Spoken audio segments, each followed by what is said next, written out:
गोविंद एक कमाल का राजमिस्त्री था और मूर्तिकार भी। जब भी किसी आदमी को अपने घर में फव्वारा, कोई मूर्ति या कोई और डिजाइनदार चीज बनवानी होती तो वो गोविंद को ही बुलाता था। गोविंद के काम की हर जगह तारीफ होती थी। वो बहुत ही शांत स्वभाव का व्यक्ति था। कभी किसी से झगड़ा नहीं करता था। अगर कभी कोई उसे नुकसान पहुंचाने की कोशिश करता तो उसके लिए भी वो अपने मन में कोई बदले की भावना नहीं रखता था। उसे अपनी माँ की दी हुई शिक्षा याद आ जाती थी। जो तो को कांटे बोए तो ही बोतू फूल, तो को फूल के फूल हैं, बाको है त्रिशूल। जो अपने माँ के बताए रास्ते पर चलता और अपने मन को शांत रखता है। गोविंद की माँ खाटू श्याम प्रभु की भक्त हुआ करती थी। गोविंद को खाटू श्याम की भक्ति अपनी माँ से विरासत में मिली थी।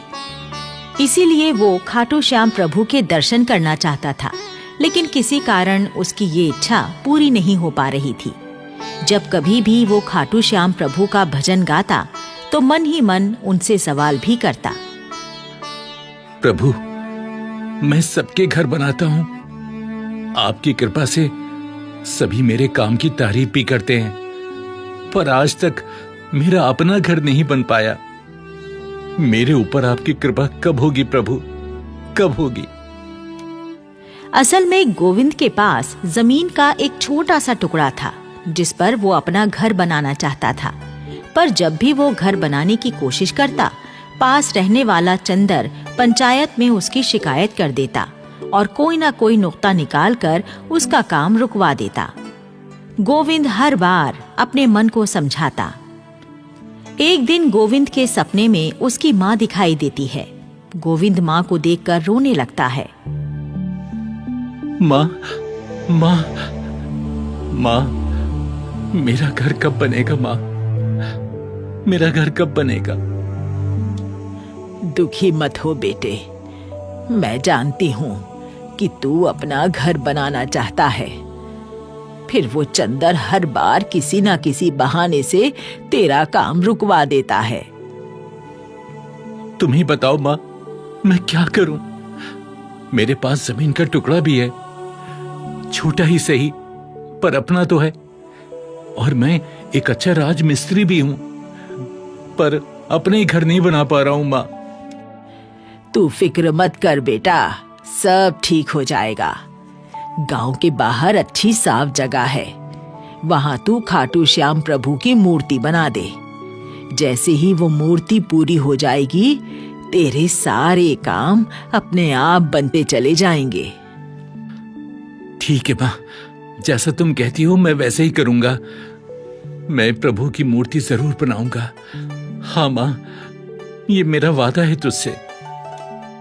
गोविंद के इतना कहते ही माँ चली जाती है। गोविंद का सपना टूट जाता है और उसे माँ की कही बात याद रह जाती है। अब गोविंद इसी बात को अपनी दिनचर्या बना लेता है। मजदूरी के काम से समय बचाकर वो गांव के बाहर की साफ जगह पर खाटू श्याम प्रभु की मूर्ति बनाना शुरू कर देता है। गोविंद की कारीगरी उस मूर्ति में झलकने लगती है। कुछ ही दिनों में मूर्ति बनकर तैयार हो जाती है। तैयार मूर्ति को देखकर गोविंद अपने आप से कहता है, वाह प्रभु, आपकी कृपा से आपकी क्या मूर्ति बनी है। लगता है आप अभी बोल उठेंगे। काश प्रभु आप मेरे सामने प्रकट हो जाते और मुझसे बात करते। प्रभु। गोविंद, लो मैं आ गया। प्रभु, प्रभु आप स्वयं साक्षात मेरे समक्ष। प्रभु धन्य हो, प्रभु धन्य हो। क्यों नहीं गोविंद, तुम जब किसी के मकान में अपनी कारीगरी दिखाते हो तो वो भी तो तुम्हारे काम की तारीफ करता है। और तुमने मेरी इतनी अच्छी मूर्ति बनाई है तो मुझे भी तुम्हारी तारीफ करने आना ही चाहिए था ना। प्रभु, प्रभु ये तो मेरी माँ का आदेश था।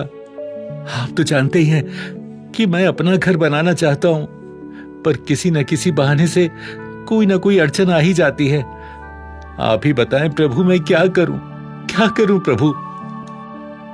चिंता ना करो गोविंद, अब कोई अड़चन नहीं आएगी। तुम मकान बनाने की तैयारी करो, तुम्हारा हाथ बटाने मैं स्वयं आऊंगा। फिर तुम्हें कोई कष्ट नहीं होगा, कोई रुकावट नहीं आएगी। धन्यवाद प्रभु, धन्यवाद। गोविंद समझ गया था कि अब उसका मकान बन जाएगा। जब प्रभु स्वयं मदद करने की बात कर रहे हैं तो फिर काम को कौन रोक सकता है।